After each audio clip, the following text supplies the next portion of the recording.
cyangwa byakugora kwemera ko ufite inkokora nk'iyo nkongo. Oya, aho se nyine ndangira amasaha ari kumfata. aryo urashaka ko nkurangira he? Ahantu habinzi kodeshwa. Ese shaka do noje gushaka inzu yo kubamo. So ari he ari mu biki? Musize mu rugo. None se Inzu nshaka niyo kubamo njyenyine. wiki Ndashaka inzu yo kwibanamo. byagenze gute se? Narambiye mu rugo. Umaze kunkura umogi? Oya nari umugina nkwe. Byagenze bite se ko ngiye nabyumva neza? Ukuntu umwana ungana nkawe ufashe icyemezo cyo kujya kwibana. Papa yigize imbwa mama. None nawe wigize ikibwana. Oya. Gute se ubundi? Nyine umva ukuntu ibintu bimeze. Ejo bundi natashye mvuye ku ishuri nsanga yazanye umukobwa mu rugo. Yize ngo mubaze ibyo bintu yakoze niba bikwiye, arancecekesha. Yego. Hashize iminsi ibiri wavuye ku kazi ari muri weekend.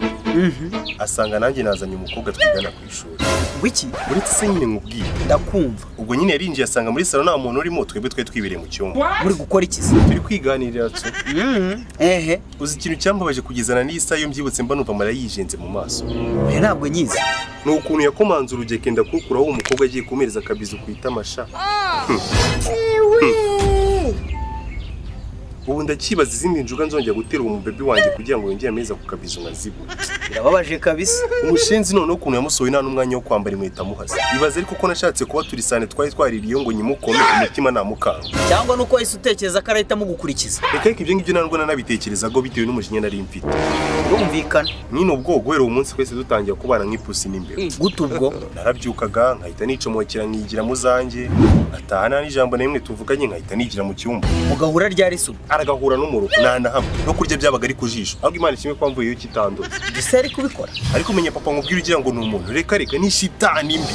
Ariko tekereza umugabo mbyose saa 11 akambwira ko saa 12 inzu yose igomba kubikoropye, imyenda ingana nk'ibaro ifuze, icyayi cya mu gitondo cyatunganyijwe, ibyombo byose byogeje. Gusa ibyo birashoboka. Umwana we wabishobora. Reka. Ko wazajya uhungiza gazi kandi bitabo ngo ariko icyayi gishye vuba ra. Abikoze rimwe nahita mva mu rugo nkigendera. Njye rero icyo nkurusha nuko nabyihanganiye inshuro ebyiri. Ubu ngubu igihe cyo kwibana cyageze, wenda sheri wanjye yazansura nisanzu. None se ufite amafaranga? Ndayafite nyine. Angahe? 5,000.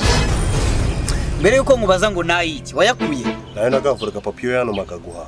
Ibyo birumvikana. Ngaho noneho nayiki? Nayo ngiye gukoresha mu buzima bushya ngiye gutangira bwo kwiba. Ngaho nkorera bije twumve. Okay. Inzu y'Icyatanu ku kwezi. Hari inkoko ufite zo kororera.